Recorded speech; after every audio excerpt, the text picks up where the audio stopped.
ما معنى رمي الترمذي بالتساهل؟ رمي الترمذي بالتساهل لأنه حكم على أحاديث بالصحة وهي لا تصل إلى درجة الصحيح، وهذا التساهل مثل ما رمي ابن حبان والحاكم وخزيمة.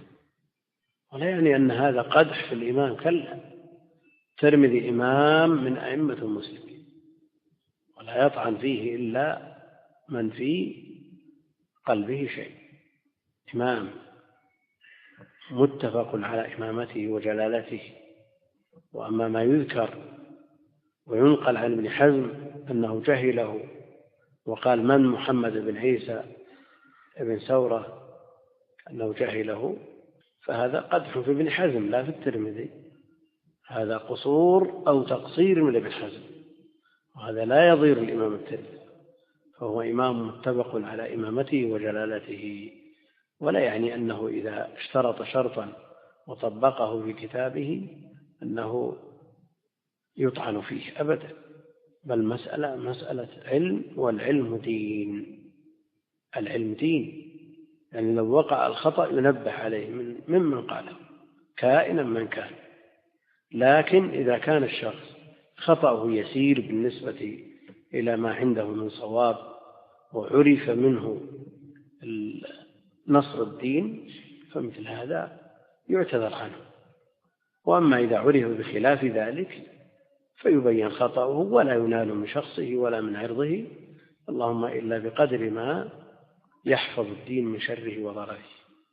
شيخ الإسلام لما يتحدث عن البدع يشدد في شأنه وفي أمرها ويفندها بقوة، لكن إذا سئل عن الأشخاص أعطاهم حقه ووفاهم ما يستحقونه وأشاد بهم وأثنى عليهم بقدر ما عندهم من حق، ثم بعد ذلك عقب على ما عندهم من ضعف.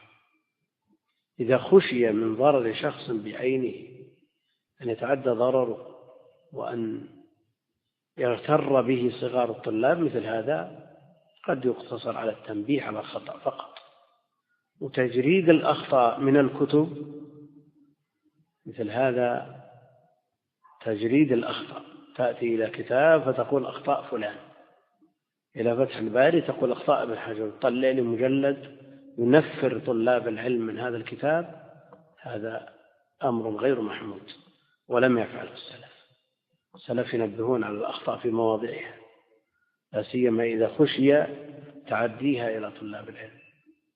وإلا التنفير من كتب العلم بهذه الطريقة هذا أمر غير محمود. وإلا فماذا يبقى لنا إذا نفرنا الطلاب من فتح الباري أو من شرح النووي أو من تفسير القرطبي أو من تفاسير المعتمدة عند أهل العلم؟